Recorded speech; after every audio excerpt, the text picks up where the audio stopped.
and green. Yeah. Yeah, that's So yeah, Oh yeah, that's great. that's Mehdi that's colors. Mehdi is an indoor cycling instructor at Ride, which one of the branches is actually in the same building as at American. Sorry, Yeah, Karima, in we're specifically- streaming. Sorry. Okay, all right. Good luck, everybody. Thank you. Thank you.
Hello everyone, welcome to At America. My name is James, one of the e-guides here at America, and we welcome our audience members joining us today. We hope that you're doing well and staying safe.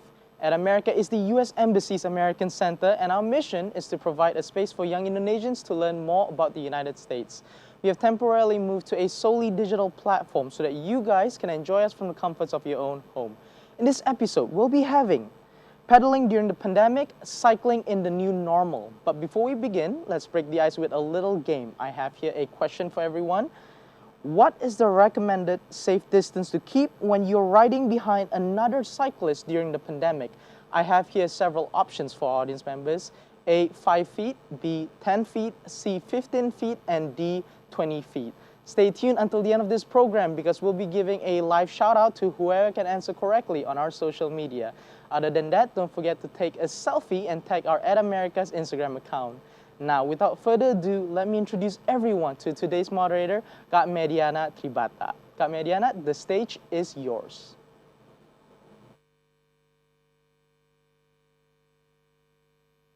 Thank you so much, James, for the kind introduction. Good evening to each and every one of you from Jakarta here live at America. My name is Midiana. I'm the moderator for tonight. I am an indoor cycling instructor at Ride Jakarta as well as a student. So as you may or may not know already, today's At America agenda, we will be discussing the current and rising trend that's been happening not only in Indonesia, but apparently all over the world. And of course, today we'll be discussing the comparison and talking about the main points of that trends in Indonesia and America specifically. So today's topic, just like James already mentioned, is about pedaling during the pandemic, so cycling in the new normal. Let me welcome today our valued guests joining us. Firstly, we have Richard Conroy joining us all the way from New York. He is the Director of Education in Bike New York. And we also have today Faila Sufa. She is in Southeast Asia Director of ITDP, or Institute for Transportation and Development Policy here in Indonesia, as well as last but not least, Tabita Sumendap. She is the founder of Women's Cycling Community Nusantara here in Indonesia. So without further ado, let me give the floor to our first speaker of the night, welcoming here all the way from New York, Richard Conroy. The floor is yours if you're already wide awake with your coffee early in the morning.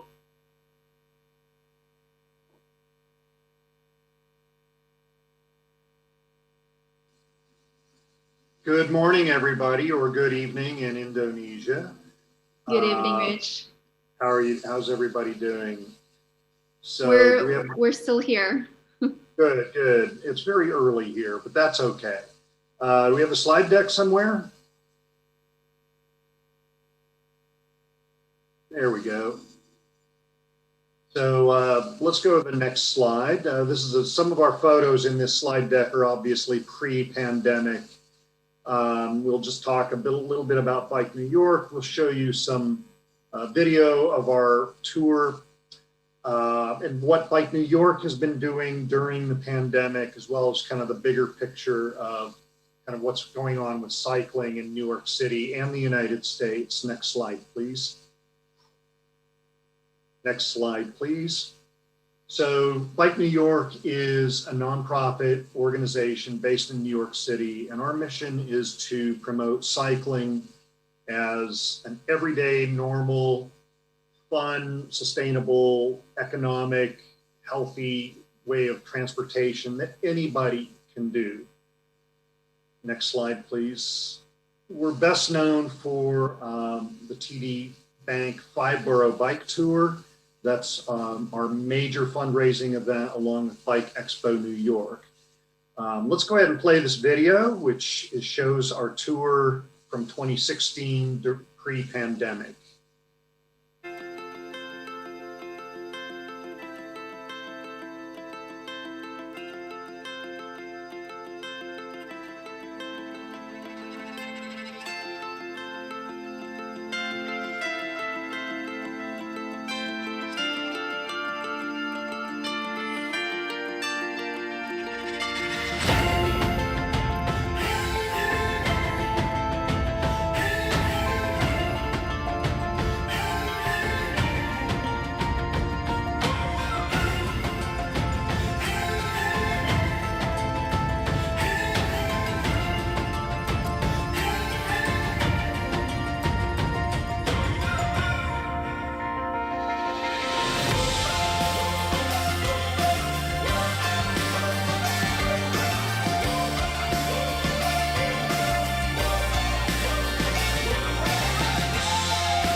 That always gets my heart pumping.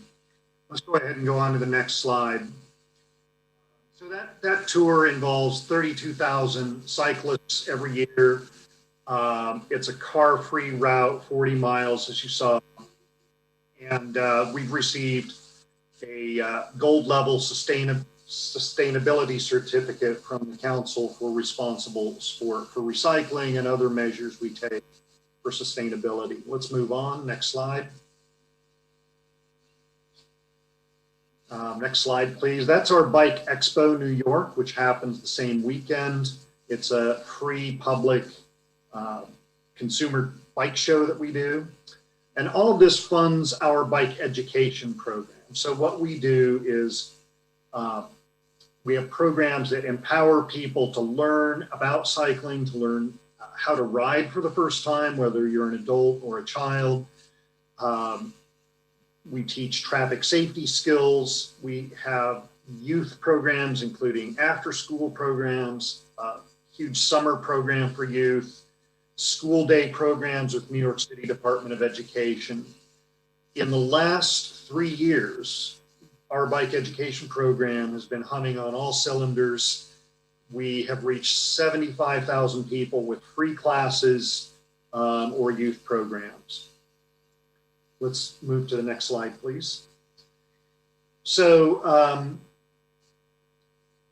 all of that has happened in what I call a normal year. This year has been very, very different. The pandemic started showing up in New York City and the United States in February.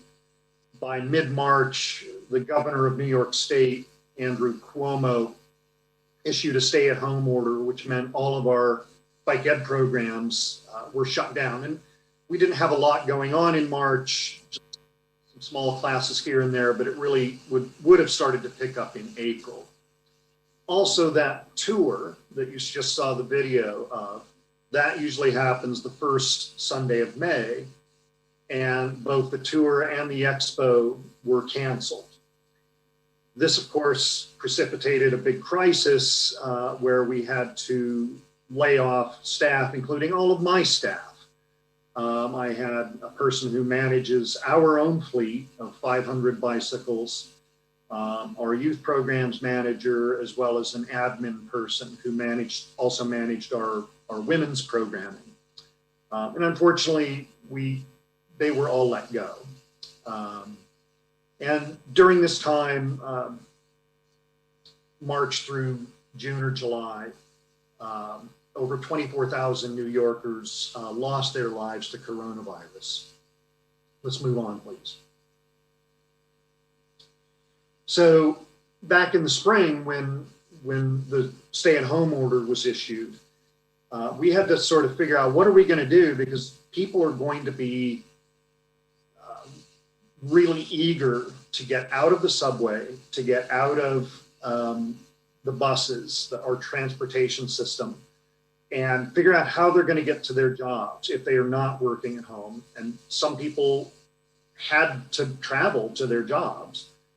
And so what we did was we made a series of videos, which was our own curriculum on what we teach people in terms of cycling skills, traffic safety skills. And we made short 3-minute videos. Each video is a little piece of our curriculum, and they are in a sequence, and we put them up on our website. Both myself and my staff, none of us had made videos before, and they're very very plain and simple. There's not much music or graphics or text to them, but we felt like they were effective, and they, by May, had been viewed over 15,000 times collectively. Next slide. Another thing that we did, because kids were now taking their school lessons from home, is we created this virtual bike education resource hub. And what this is all of our youth programming curriculum. Next slide, please. Slide decks, youth bike safety videos, games that we've created, online games. We created a children's book reading list. We curated a huge list of American and foreign movies, full-length feature movies and documentaries about bicycling. We found curriculum resources for STEM, what's called STEM, science, technology, engineering, and math, around cycling. And we put this up on a new section of our website so that parents and teachers could access not only our own material, but material that other bike organizations and other teachers had created from around the world. And we're really proud of this. Let's move on. We also started doing Zoom classes. This was new to us. In our very first class, we got Zoom bombed pretty badly, but we learned, and we've done 63 classes. Some of these work better than others. We've just taken our regular classroom classes, used our slide decks, but we've also taken some of our hands-on classes like bike maintenance and Fix-A-Flat and turned them into Zoom classes. And then because we couldn't meet people in person for like Learn to Ride, teaching people how to ride for the first time, we created a slide deck to show people how we teach somebody to ride a bike for the first time. And some of those folks who attended those Zoom classes did indeed go out and teach themselves how to ride for the first time. Next slide, please. After the lockdown order was rescinded or lifted, we did start doing some in-person event rides, very small. We did a series in partnership with a restaurant owner called the Foodie Fondo. I'm not sure those are happening anymore, but we did like 3 or 4 Foodie Fondos this fall. Next slide, please. And we did a virtual event, a major virtual event this fall called Spoketober. And we have another little video about Spoketober. This is a fundraiser for us, but it was a way to motivate people to get out and bike. Can we go ahead and play the video that's on this slide deck, please? On this slide.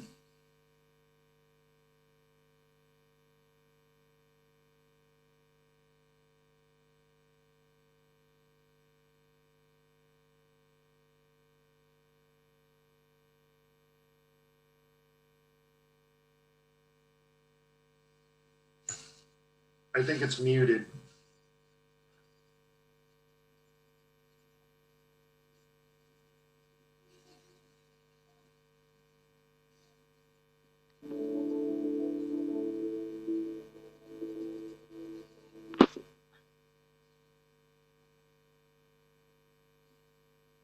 The video is muted.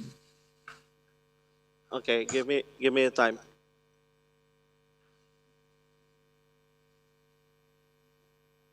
Ini gue share.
My Spoketober. My Spoketober. My Spoketober. My Spoketober. My Spoketober is braving the elements every single day this October. It's waking up every morning, getting ready to do a challenge, knowing that there's a community out there doing a challenge with me. Is the most biking I've done in my life. Is daily rides in sun or rain. You won't hear me complain. It was about getting back into shape, losing some pandemic pounds. My greatest accomplishment was finishing today's 40-miler, my longest ride ever.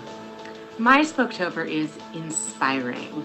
Before this, I hadn't really ridden regularly as an adult. I bought my first bike back in May, and now I've ridden every single day of October.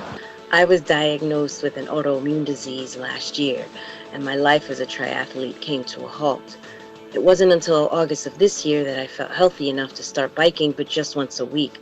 So Spoketober was an actual challenge, a real challenge. Riding every day was something I never thought I could do, and I did it for 31 days. My Spoketober was a great opportunity to get out and enjoy the season. I have accomplished 2 centuries this month and many miles of fun. During a colder month where I'd normally be looking to stay indoors, I'm now finding every excuse possible to get outside and get on my bike.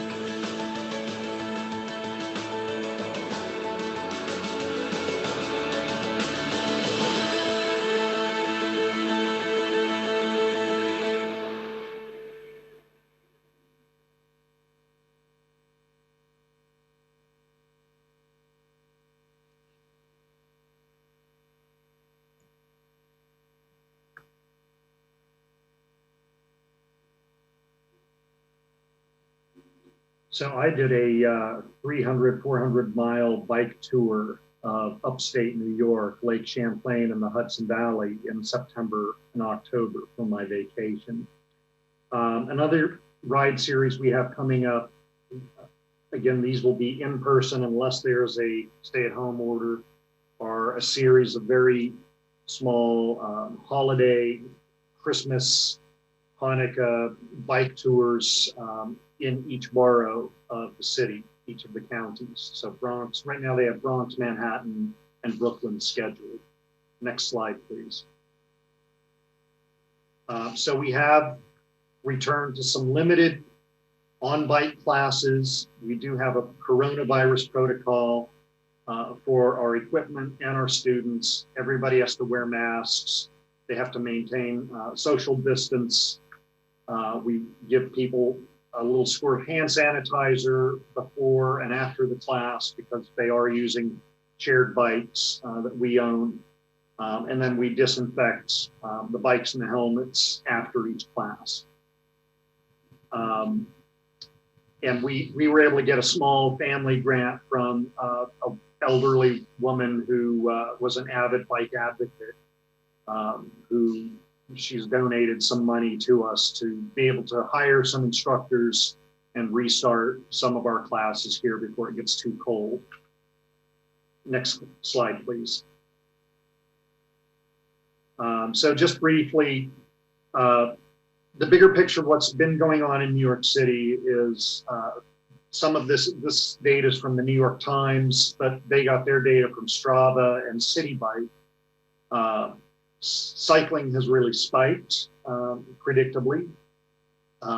What's really interesting to see is a huge increase in the number of women cycling.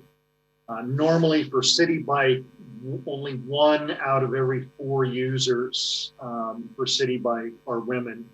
And this year, the percentage of women using City Bike rose by 240%, I believe.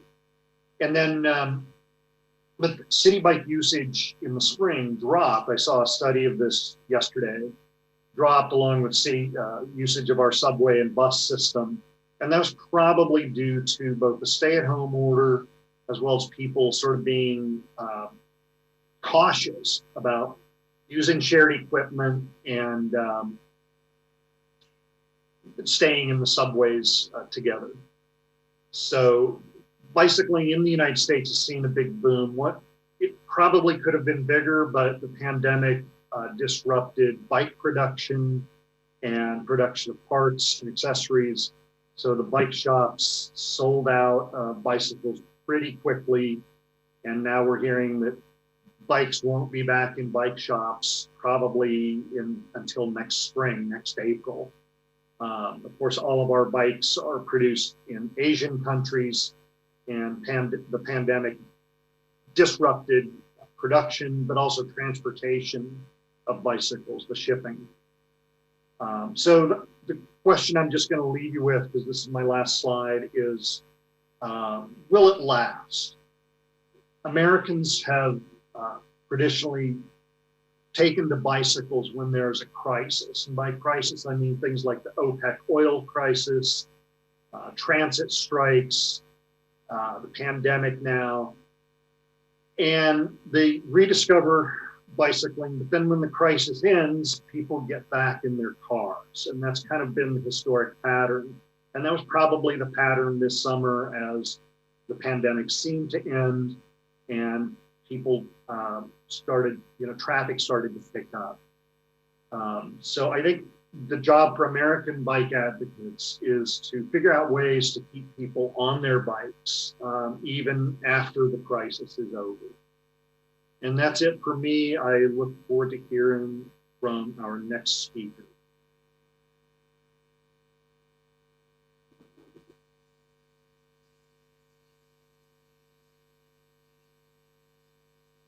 All right. Thank you so much, Rich, for introducing us to Bike New York, talking about five borough bike tour, Spocktober, and so many more. And it truly is devastating to hear how difficult this pandemic hit New York, its people, and the whole world in general. But it is also great seeing how this pandemic has made nations very supportive of their people, supporting local businesses. And I think it was just about time for us to be doing that. But at the end of it all, we keep fighting, right? We make the most out of all the virtual platforms that we have available for us today. And most importantly, we keep riding no matter what. So thank you, Rich, for that. But let's keep going with our agenda today. Our next speaker is Faela. Faela, if you'd like to speak, the floor is yours, please. Thank you, Mediana. Good evening, everyone, and maybe good morning, Rich. So I am Faela Sufa. I'm from ITDP, and I would like to share with you all about how important bicycle as a mobility mode. Let me share my screen.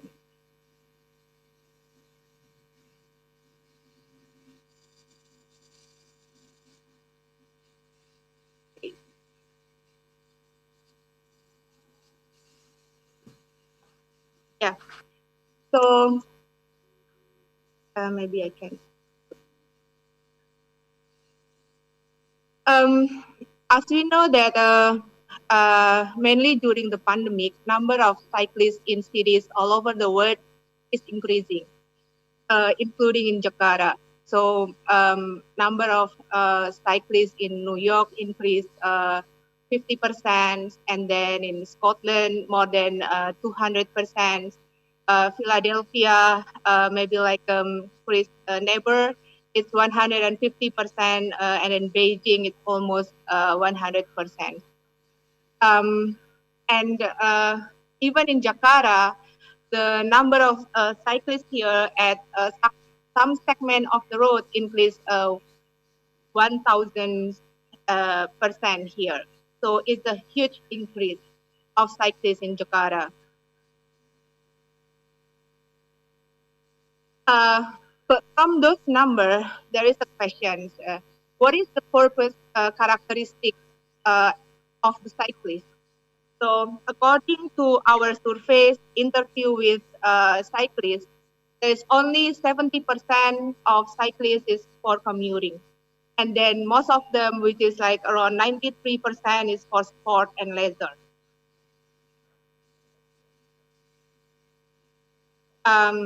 So why don't people use it for commuting?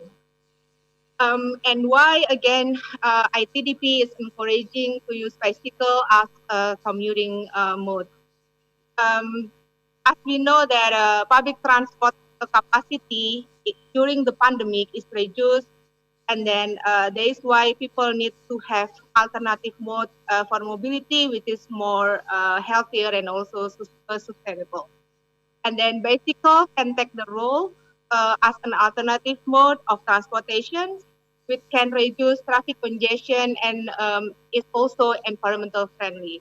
Because of course we don't want to go back to the old normal, where we see that there is a lot of traffic congestion in most of the segment road of Jakarta, and also air pollution, which may be more danger than the coronavirus itself. Then another question is whether people are willing to cyclist, to go to work, and in what condition. From our survey, again, based on survey that we've done during the pandemic, one of the reasons why people don't want to use bicycle for commuting is because the absence of the proper bicycle facilities or infrastructure. But actually, they are willing to even cycle even up to 11 kilometers only if the bicycle facilities or infrastructure is provided.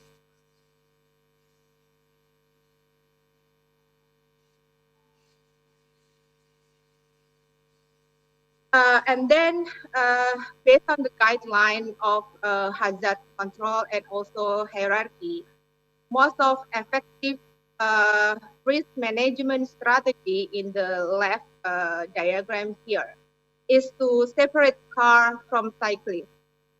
Meanwhile, like personal equipment are the least effective strategies here. So like elimination of cyclists with the traffic is the most important. And then the protective equipment such as helmet is the least important here. And then on the right side, there is a graph of the relationship between vehicle volume and also speed as cycling infrastructure needed. And this is this table we could use to calculate whether the road segment should have physical segregation of a bicycle lane based on the average speed of traffic there, and also the number of vehicle flow. And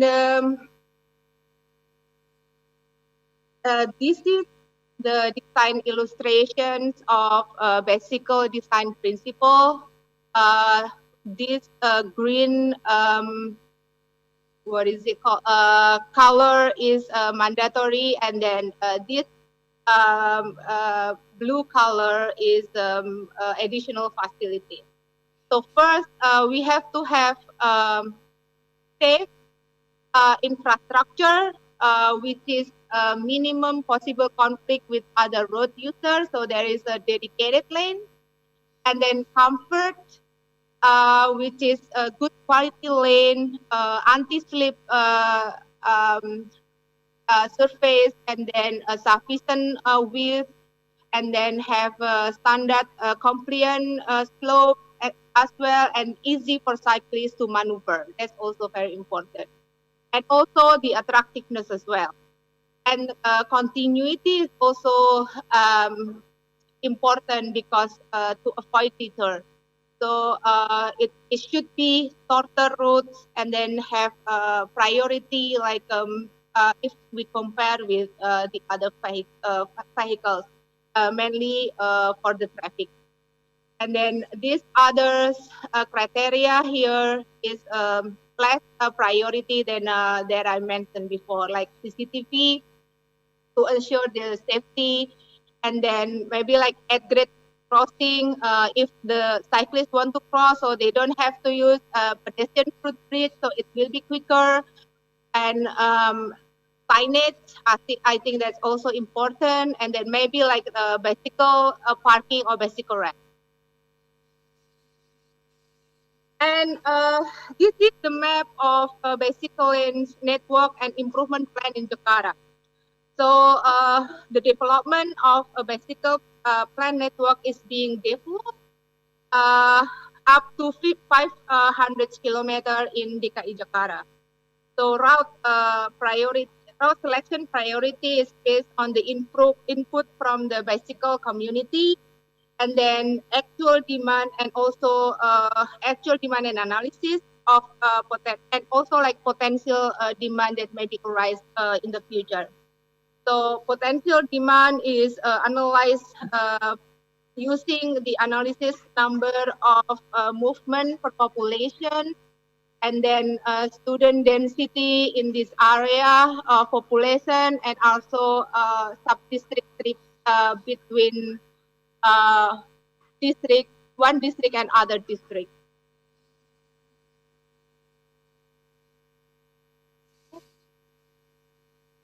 And this is the plan of protected bicycle lanes corridor along Sudirman Tamrin. This is the map. For the first priority corridor, why we choose Sudirman Tamrin, there is a lot of analysis that we have, but as we know that a significant increase of cyclist number at Sudirman Tamrin is reaching up to 1,000% that we found at segment Duku Atas. And then another reason is Sudirman Tamrin bike lane will give benefit to around like more than 37,000 population that are living near there, from 14 sub-districts living within like 300-meter radius. And then it also will integrate it with public transport network, as we know that along this corridor of Sudirman Tamrin, there is a MRT station, there will be LRT station there, and then commuter lane stations. So then we can also provide the first and last mile connectivity facilities to public transport users. And this is the cross-section of the design. This is the existing cross-section now, or existing layout of Sudirman Tamrin Road. This is the main road in Jakarta. So now we have like 4 lanes of mixed traffic, and then 1 lane dedicated bus lane. And now there is a bicycle lanes, but at the same area of pedestrian. So when there is a lot of pedestrian, it will be dangerous because no clear segregated between cyclists and pedestrian. And then the surface as well is not that clear. And then this is the purpose design, our future design. So there will be like dedicated cyclist lane here, 202.5 meters, and then we'll have like 3 traffic lanes, and then still like there is also a bus lane here in the middle. And then all of this sidewalk will be used by pedestrians. And this is the layout design illustration from wall to wall.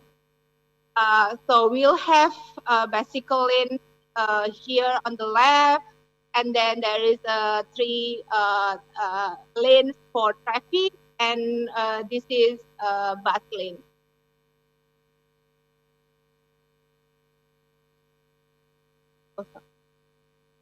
And this is a closer design illustration of the bike lane. There will be 2 lanes in one direction with around 2.5 meter width, because we see that a lot of bicycle traffic here, so it will be easier if we have 2 lanes here. And then with the planter box as a barrier. And this is the design illustration at the narrow road width with the share design between cyclists and also traffic, because this is impossible for us to design like a segregated a lane. And then we want also to keep the number of traffic lane will be like the same along Sudirman Tamrin corridor, which is like 3 lanes, to avoid like a bottleneck or congestion in some area. And then this is like a proposed bicycle rack near the bus stop. So maybe if there is rain, so cyclists can like stop here and then park the bike in the bicycle rack, and then they can sit under the bus stop. And this also bus stop design with the ramp, so the bus can stop here at the bus stop box, and then the passenger can cross this zebra crossing. So this elevation will be similar as a curve. So cyclists here should go. This is the ramp, and then cyclists from here will go up, and then this is the elevation of this area is similar as the curve. So then the public transport passenger will be easier to board and alight from the bus.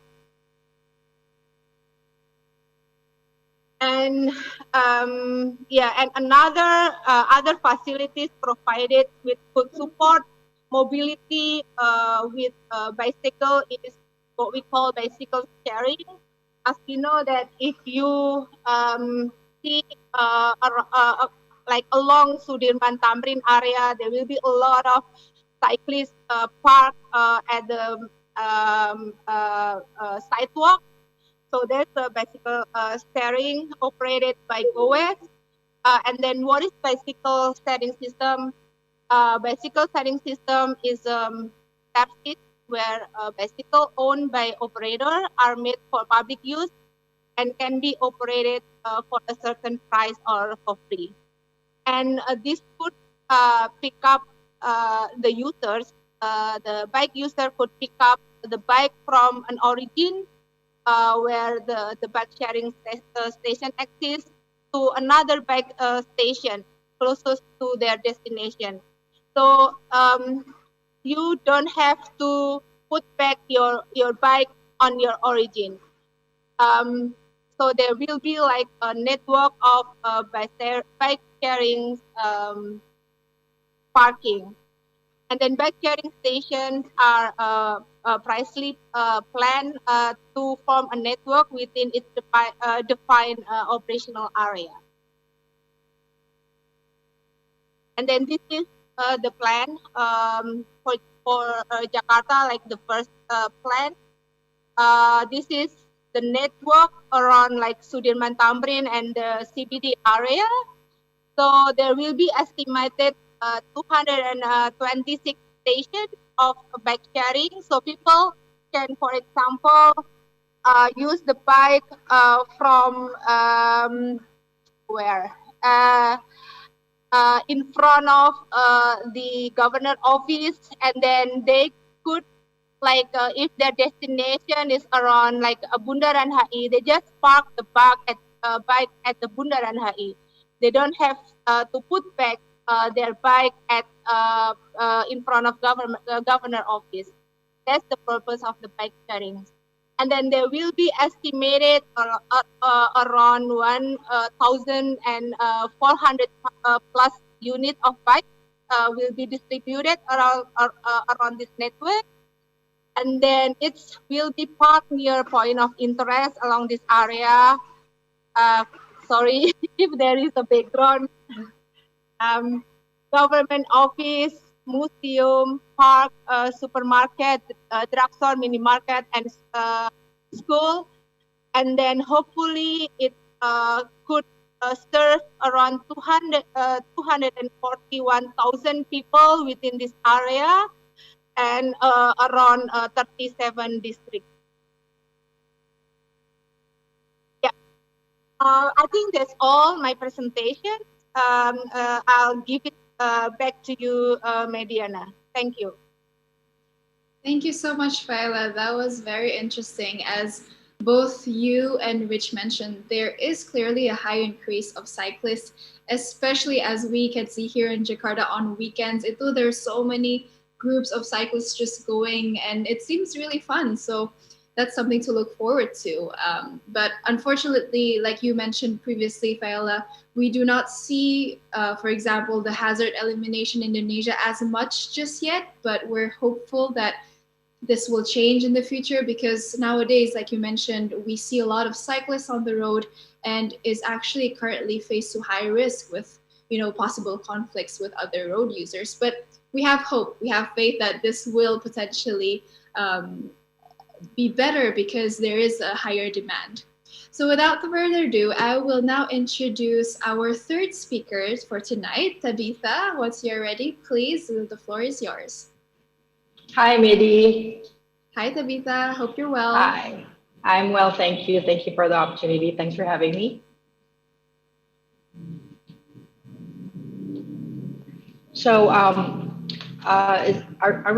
is this like should I present, or are you gonna ask questions as Yes, mentioned? Sure. Yeah. But if you want, why don't you present a little bit more about what you founded, the Women's Cycling Community, and then we can go on with the questions if that's okay with you. Okay, sure. So I am the founder of Women's Cycling Community, and this community is actually started in Jakarta. And I started with around 12 female cyclists, actually. So it was 2013, and at that time, I was actually doing triathlon. So for anybody who doesn't know, triathlon is actually a sport which combines three principles of sports, which is swimming, cycling, and running. So I have no choice but to train for my bicycle leg. So at that time, 2013, there's not so many female cyclists at the moment, especially in Indonesia, especially in Jakarta. And it's because cycling is a male-dominating sport, so I get intimidated if I cycle on the roads in the Jakarta road, because there's so many fast riders and there's a lot of athletes who actually train on the road in the city.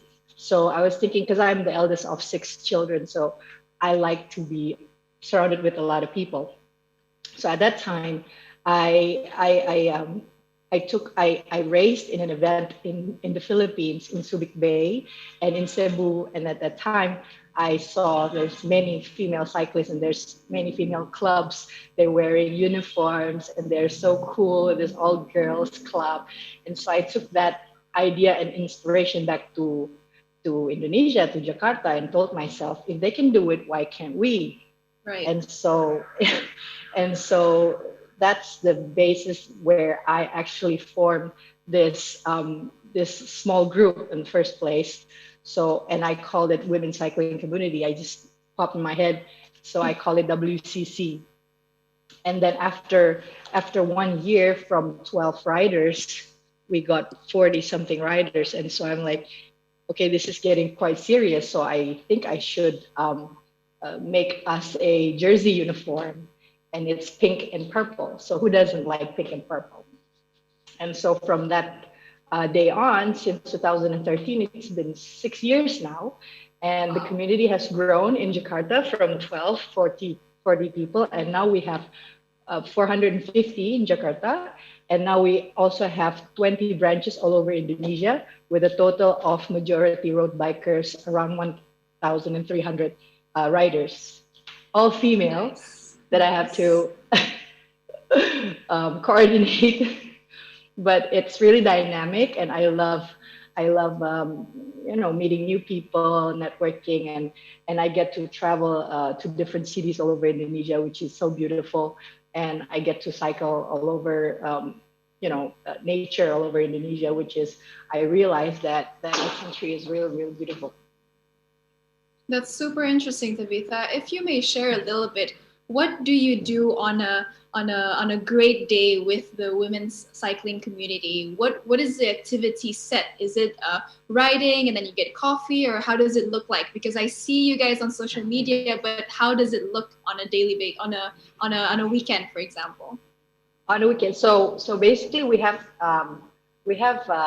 theme rides every once a month. We don't want it to have a very frequent routines, because girls, when they gather together too often, they get quite bored. So I wait until it's only once a month, so everybody would come and everybody would dress up. Right. And so but usually on an average weekly basis, we train with our own clubs. So we are actually belong to a lot of clubs together in this community. And I tended to make it that way, so we stay as a community, so everybody can join, and everybody with different types of bicycles can actually join, even though the majority at the moment is still road bikes. And why road bikes is because back in 2013 in Jakarta, there's not many road bikes. There are more mountain bikers. Right. Before, Yeah. So actually, before I was riding road bikes, I was into mountain bikes as well. And then somehow I tried riding my road bikes, and it's kind of cool, and it's kind of speedy and racy, and it's triathlon happened, and so I get hooked with road bikes, and yeah. So we train quite frequently with our own clubs, and we gather only once a month, and we do a theme ride. So making, for example, like Kartini ride in April, we all get to wear our traditional kabaya on top. If Rich doesn't know what kabaya is, it's actually a traditional clothing, a women's traditional clothes, and it's lace. It's made of lace, so it's very beautiful, and it's fitted, and it's long sleeve. And then on the bottom, then we wore our dips, our cycling pants. That's super interesting, but you're so right. When it comes to motivation, sometimes when you make it a little bit more rare, it becomes even more exciting with more people joining.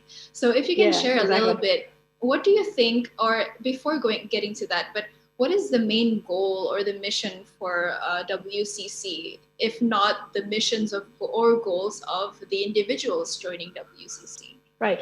Before I answer that question, may I play just a little bit video of what our community looks like? And this video is actually taken from 2 years ago, our anniversary, and it's quite hectic, but it's very fun. Yeah, awesome. Let's watch it.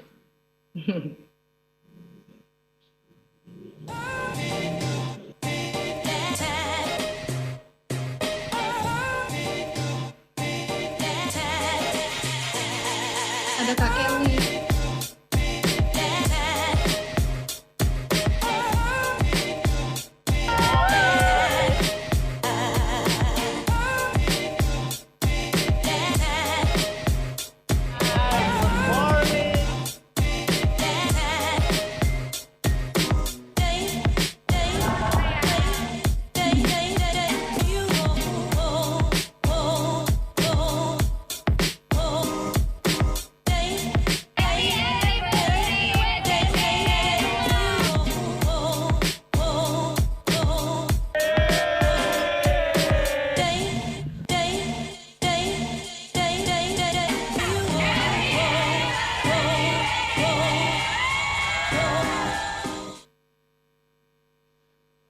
That's super cool. Super heboh. Super heboh, but in a good way. So that's WCC when we had our anniversary, and you see all the boys there, and there's a couple of guys that was wearing actually a cycling cap, and it's written WCC bro. So that's our bro. We still need those guys to actually jagain kita, to take care of us on the road. And those jerseys are our staple jersey. Currently, we already have 3 staple jerseys, but they're all pink and purple. we're going to keep it pink and purple. Right, right. So yeah, the motivation of gathering those girls, and at first, because this in 2013, there's a lot of athletes who actually cycle with us on the road, and they look very athletic, and they don't wear their makeups. So our hashtag is actually Go Esqueche, and Go it translates, Esqueche. riding pretty. So I kind of wanted those girls to actually wear their lipsticks and look good, and everybody with different skills can actually join and can actually cycle. So they don't have to be fast or anything or racy or that kind of stuff. So yeah, 6 years now, and everybody on the road now is wearing lipsticks and mascara and all that. and they're so pretty on the road. Right, right. And if that can motivate working out or just cycling and being together, then why not, right?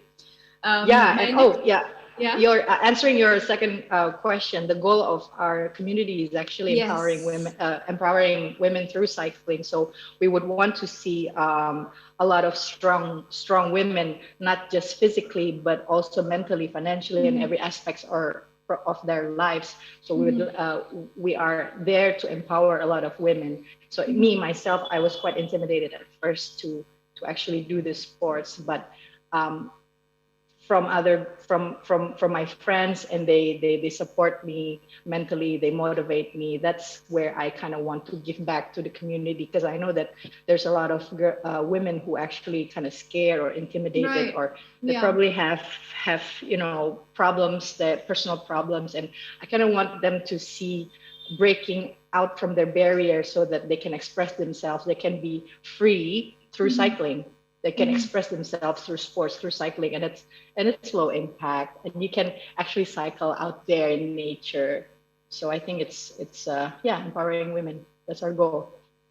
And so, do you think that because as women we go through this and many challenges, do you think that because of that is one of the main reasons why a lot of women are starting to pursue this trend of cycling outdoors? Because as you may see, this is something that's very new, right? As you mentioned, you started out off with 12 to 40 people, and it used to be a lot of trending with mountain bikes in Indonesia, and today it's a lot of road or racing bikes. So what are your thoughts on that rise of this trend? How do you think it came all of a sudden in a big amount, right? Especially in Jakarta. Yeah, I mean, I think personally it's really, really good. And I think actually it's a blessing in disguise, because people realize that they need to get healthy, and people realize that they need to live a healthy life. So by exercising, and I think cycling is one of the sports that is actually recommended, because it is low impact, and heart rate is not as skyrocketed as if you run. And I think it's the best way if you want to do sports outdoor as well. You can take your bicycle and actually just ride outside Jakarta. I mean, I'm in Jakarta, big metropolitan city. Maybe like in New York, you don't see much nature there except Central Park. So it's fun for us to actually go outside. The nearest that we can go out is actually 30 minutes out. It's called Sentul. And people can actually cycle there, and there's a lot of nice greeneries, and it's up the hill, so you can do climbs, you can do flat and hill as well. So I think it's nicer, and I think the weather there is kind of cooler. It's much fresher in Sentul. Oh, definitely. I mean, pollution is like the biggest enemy for us cyclists, but we have to adjust. And thanks to ITDP with all the cycling routes and all. Thank you. It's improving. It's very much improving for sure. But yeah, again, I think it's a blessing in disguise, because everybody now is cycling. And I think I read an article. It says that the increase of cycling is actually 1,000%. Just like Viola just mentioned, 1,000%. That's insane. Yeah, that's insane. But you can see from the CBD area where they have car-free day area. Before there are many of runners, and now they're all cyclists. Cyclists, and especially during this pandemic, right? During this pandemic, and especially during this pandemic, because I don't know why. Isn't it easier if you just run? But people are cycling now. Yeah, they are. I'm not sure why. I not mean, sure why. you are more distance when you are cycling, I would assume. I mean, even if you I can do it guess. while running, right? I guess so. Well, I mean, we still cycle in a peloton in a group, but yeah, I don't know. There's a lot of cyclists out there, and there's more and more people taking up cycling. Not just Yeah. road bikes, everything, folding bikes, fixed gears, everything. Yes. Even yes. the bicycles itself on the stores is all gone. Just like very in New hard for you. York, just like in New Rich York. mentioned in New York, all the bikes are sold out only until next spring, Sold out. apparently. Exactly, next spring. That's correct.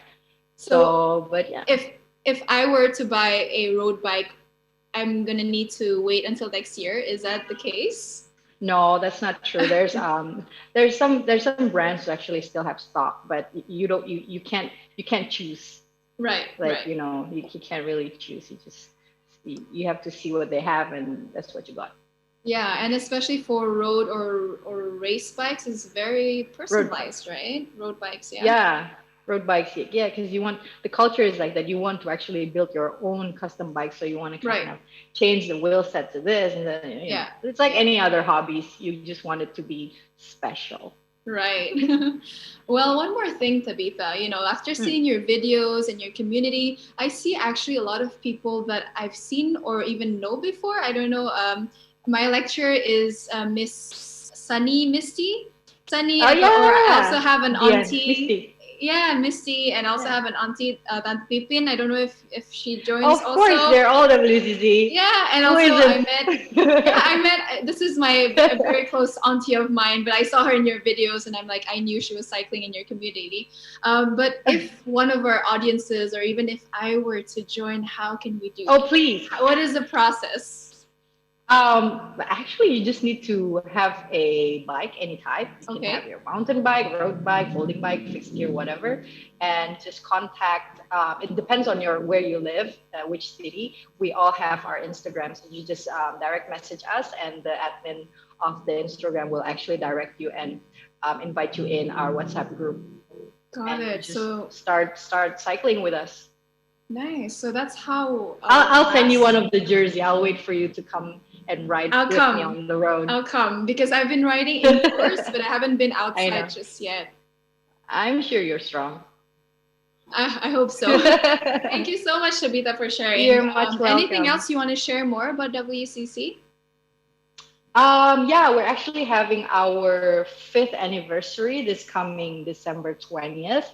However, because it's still pandemic, then we're going to do it virtual. But we're going to do it virtual nationwide. So we're hoping to get around 600 to 700 ladies to go cycling with us virtually.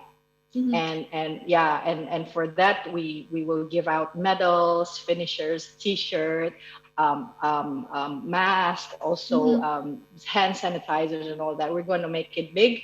However, we're going to still make it virtual. And when you mean by virtual, do the women ride outside or indoors, or how does that work? So we are going to ride in a period of time, 1 week period of time, and then we are going to collect miles of that 1 week period, and then we're going to have leaderboards. We're going to have leaderboards. Who's going to have the longest distance? Who's going to nail a certain segment of climbs and any other categories? And we all and then we're going to have podium wins for that. Right. So it should be fun. Right. So that could be done either on the roads or even indoors, right? As long as you have your data. Yes. Interesting. Do it via Strava. All right. Okay. Well, maybe I'll try to join that too. Yes, you should. Thank you so much, Tabitha. Nice. You're welcome. Meeting you. Likewise. And we'll get to the next step of the agenda, which is a question and answer. So for the question and answer, I think we have a few questions from the audience from our different platforms, that is on Twitter, YouTube, Instagram, and Facebook. But let me start with the first one, yeah? So the first one, actually, I think is from Instagram and is addressing to Richard, if you may answer this question. It's from @Rimsky with 2 Ys. And the question for you, Rich, is what is the most popular bike in New York at the moment? Even if you mentioned that most of them are sold out, but what is the most popular bike at the moment? I don't know. It seems like folding bikes are very popular in New York City because everybody has small apartments. Right. Sometimes they want to take their bikes on the commuter trains, which go outside of the city to New Jersey, to north of here to Long Island. And those trains allow bikes, but they're more friendly to folding bikes than they are regular bikes. Right. Yeah. So, yeah, I'm trying to think what else I've seen that's out there. For a while, everybody was wanting to ride fixies and single speeds, but I think because it's hilly here, those became less popular because, you know, the bridges, you have to climb a big bridge over the East River. I'm also going to say among youth, these PK rippers, big rippers, they're sort of like single speed mountain bikes. They take like a BMX, but they put big wheels on them, and they're all over the place. They're very popular among teenagers and young riders. Interesting. Yeah, because here, especially in Jakarta, you see a lot of the foldable bikes, those Bromtongs, because, you know, it's very difficult, like Viola mentioned, it's quite difficult to be commuting from your home to even just outside to a proper road to cycle. So you have to kind of fold your bike, put them into your car, and then go somewhere to just ride the whole day. Yeah. So that's like the trend here in Indonesia. But thank you for that, Rich. Maybe for the next question, it's from Twitter, and this one is for Mbak Faela. Mbak Faela, if you're ready, I'm going to read the question. And it states here, when will the implementation plan be ready? Also, which country or city would you say has the best infrastructure for bikes? Very interesting. I was actually about to ask you that, Mbak Faela. She's muted. Yeah. Hopefully soon. We've been assisting the city government since last year. Actually, like we have a program like Jakarta Bike Friendly or Jakarta Ramah Bersepeda. It was launched August last year, and then and then I don't know the pandemic hit Jakarta, and then a lot of people. So at that time, so a lot of people, even my friends, call me crazy. Who's gonna ride a bike in Jakarta? You'll get a pollution. You'll breathe the dirty air here in Jakarta. That's not healthy. And then I don't know whether I should say that it's a blessing for us, but we believe that it should be started, and then we still keep continues to give technical assistance.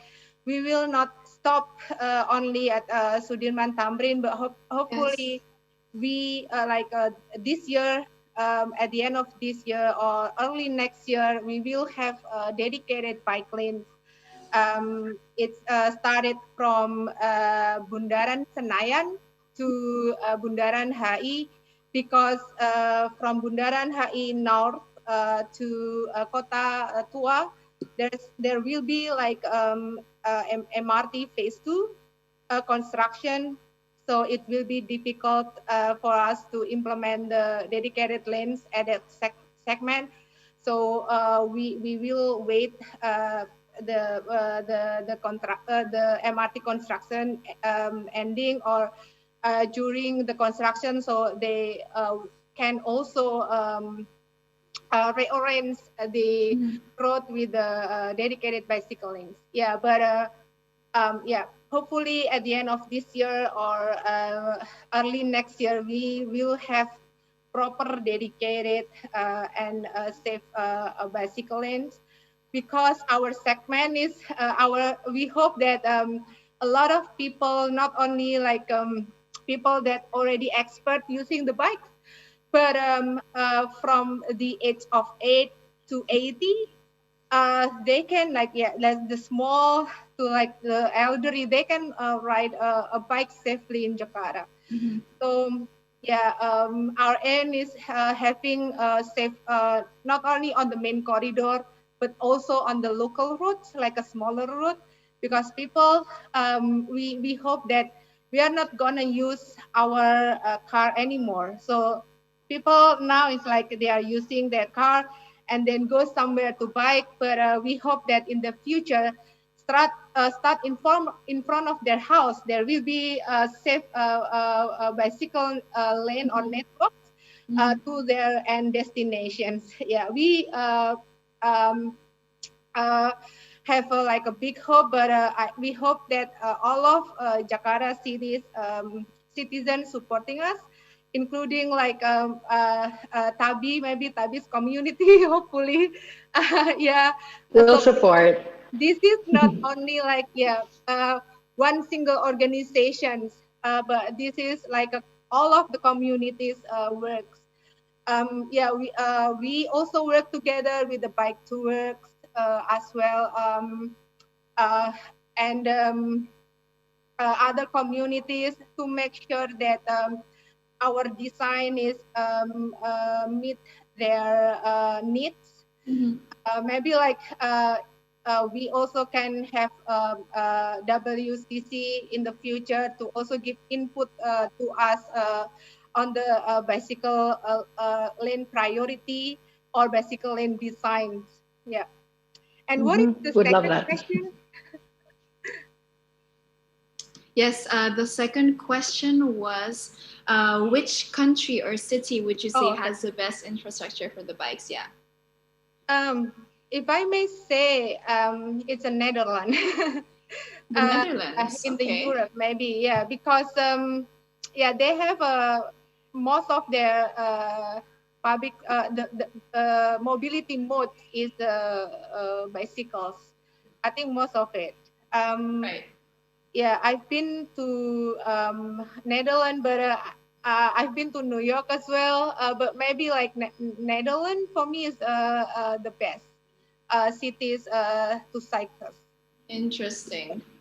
Thank you for sharing, Rafaela. And I was actually about to ask you what was the best way to kind of, even if you do have all these infrastructures available, what is the best way to reinforce it, if not through the communities and the people ourselves to actually, follow the rules, not only from cyclists' point of view, but also any road users such as drivers, so car drivers and motorcycles. So thank you for that, Rafaela. Let's go on to the next question. I have a question for Tabitha. Tabitha from Instagram, your question is, will you be collaborating with other female cycling community from other countries? You mentioned earlier that you got inspiration during a competition in the Philippines. That's correct. I would love to collaborate with other female communities, especially overseas. There's a lot of Indonesian female cyclists who are actually looking up to Thai female cyclists, actually, because they have a lot of cyclist influencers there. And I think it's very good that these influencers, the cyclist influencers, are increasing, because it creates this motivation for other newbie cyclists to to cycle more, to look good when they cycle and all that. But I mean, anything to get them motivated to get out of their comfort zone and get out of the house and actually move their body and exercise. I think it's really good. But yes, I would love to have a collaboration with overseas female cyclist community. Well, if anyone is watching from overseas, then the collaboration shall be done in the future. Yay. But I mean, even with what you're already doing with the community, with everyone posting on social media, I think, if not the only, would be one of the biggest motivation factor, especially in Indonesia, when they see, other people, they're cyclingnya kece, nice uniforms, nice bikes. And I think that's a big kind of motivator for our country to just do something or to start something as a trend, if not for the long run. But yeah. Yes. Actually, I have a short story. We just actually finishing off per today, we're just finishing off this event, nationwide event that we are doing to raise awareness of tourism in Bali, because as you all know, 90% of tourism in Bali is very affected.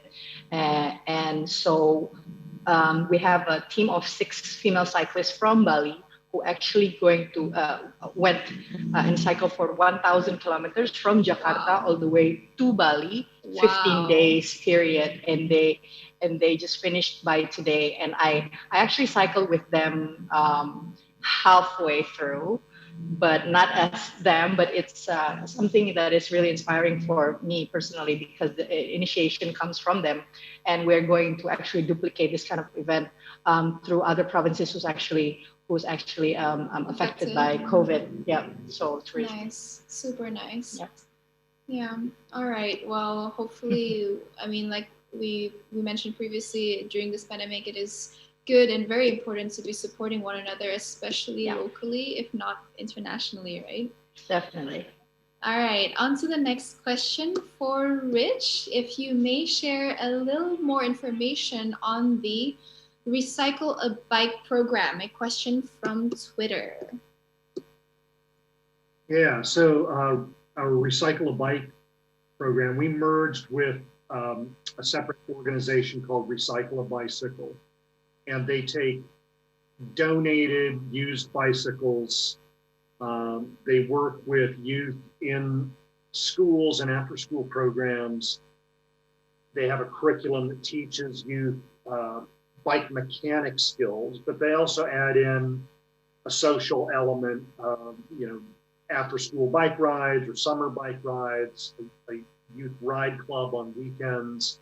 This was my previous job, as I taught in a public school in New York City, and for 6th, 7th, and 8th graders, about 12 to 14 years old. There's an Earn a Bike program where the youth they have to do 24 hours of community service in the shop, and that can be repairing bikes, cannibalizing bikes, which means taking all the parts off to save them to use them on other bikes. And then after 24 hours, they can pick their own bike, work on it. It would have to pass a safety inspection, and then that's their bike. And some of the kids, when I was teaching this, got very entrepreneurial. They would get their 24 hours, like they'd get their own bike and earn it. And then other kids would say, well, I want a bike too, but I'm not in this program or I don't have time. And so they'd do another 24 hours. They would earn the bike, put it together, and sell it to their friend. The cool thing about this program was both boys and girls were very into it. One of the best mechanics and most prolific bike earners was a teenage girl who was really great. Then we also have a bike shop where we sell used refurbished bikes. So one of the challenges this year when the pandemic hit was, a lot of people were laid off, including some of our own mechanics. And the unemployment insurance was paying more money than a bike shop could afford to pay its mechanics. Oh, wow. If you got laid off, we had a hard time finding mechanics. So 2 days a week, I was going to our shop and putting together used bikes, because our used bike shop had the same problem as every other store. Right. No bikes. And I'd put together a bike and it would get moved to the retail shop. And then I would hear, oh, it got sold in like 3 hours. Wow. So that's our Recycle a Bike program. It's a really cool program. We've also did something this summer, transitioning people who were incarcerated in jail or in prison. And there was a job training program to teach formerly incarcerated adults how to work on bikes. And they were then hired by City Bike to be City Bike mechanics. City Bike is our bike share system here in New York City. Right. Okay, thank you. Thank you so much for sharing about Recycle a Bike program.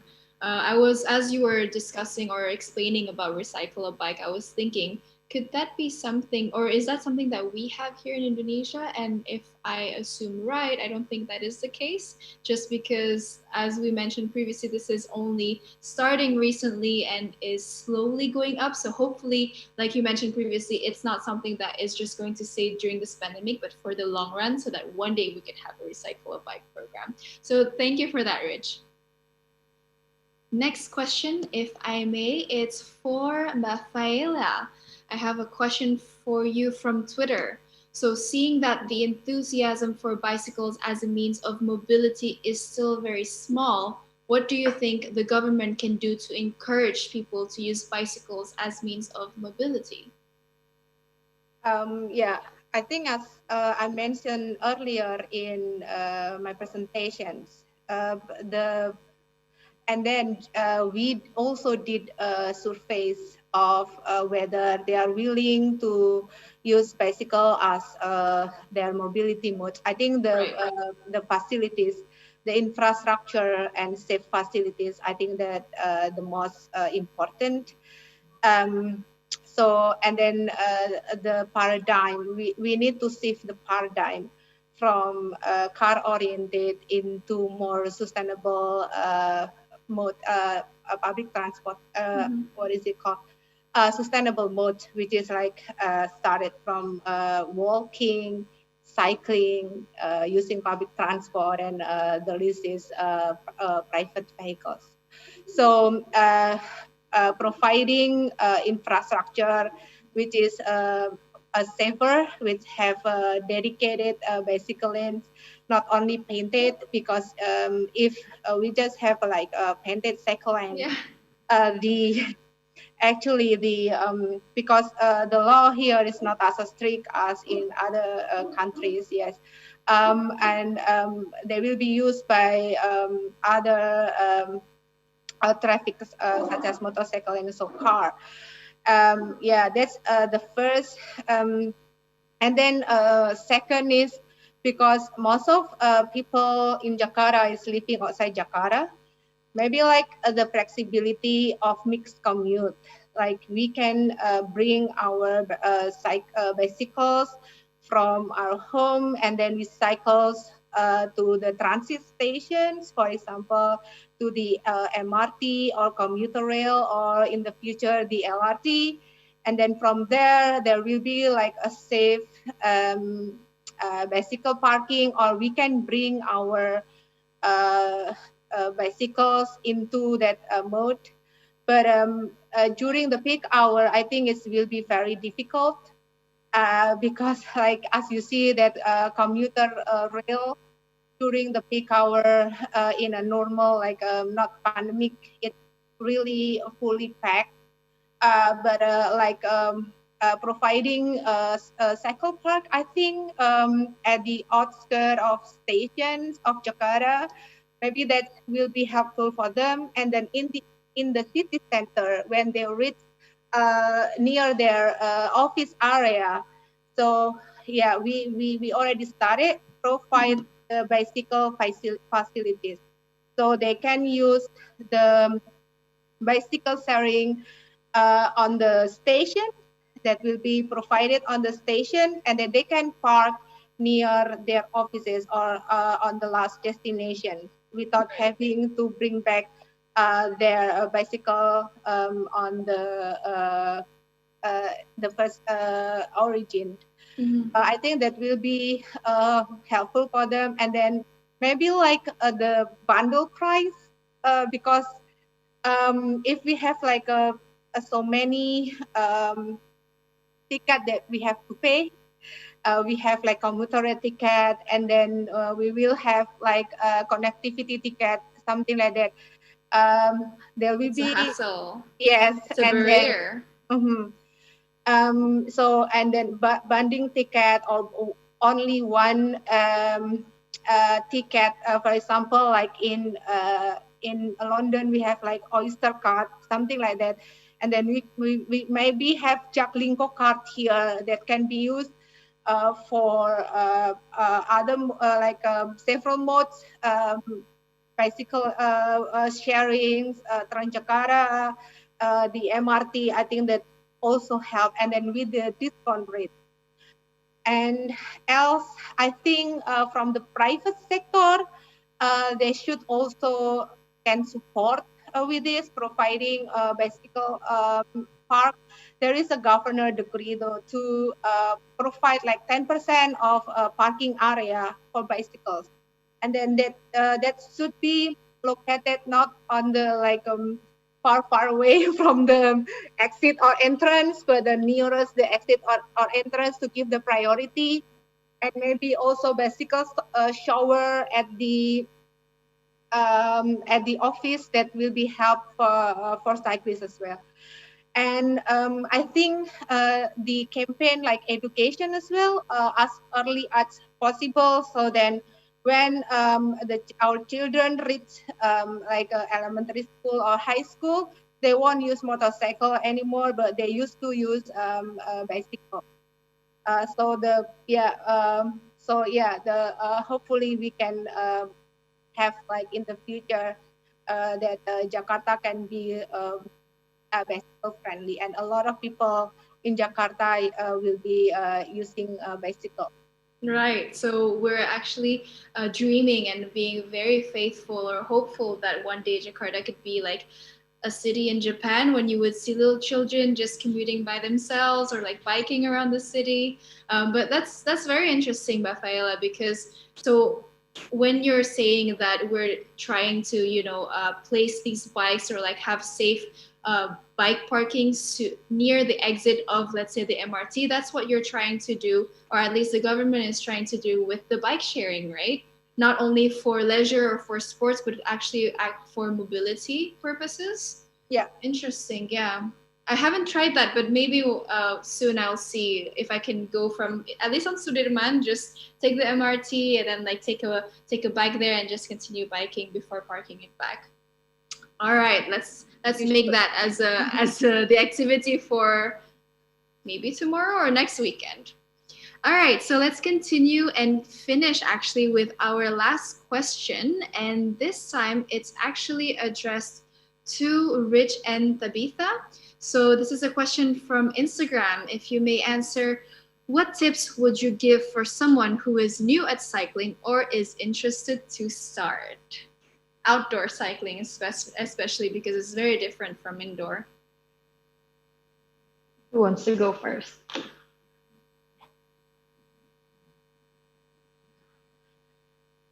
Oh, Rich is on mute. I think he's unmuting himself. I want to hear what Tabitha has to say first. Okay. I would say that if you're interested in going for cycling, that itself is already halfway, because the willingness from yourself to want to exercise is already good.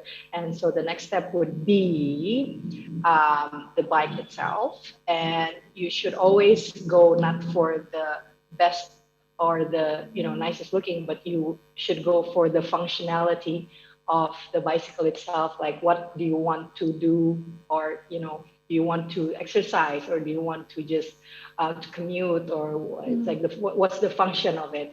And then after that, of course, the shopping.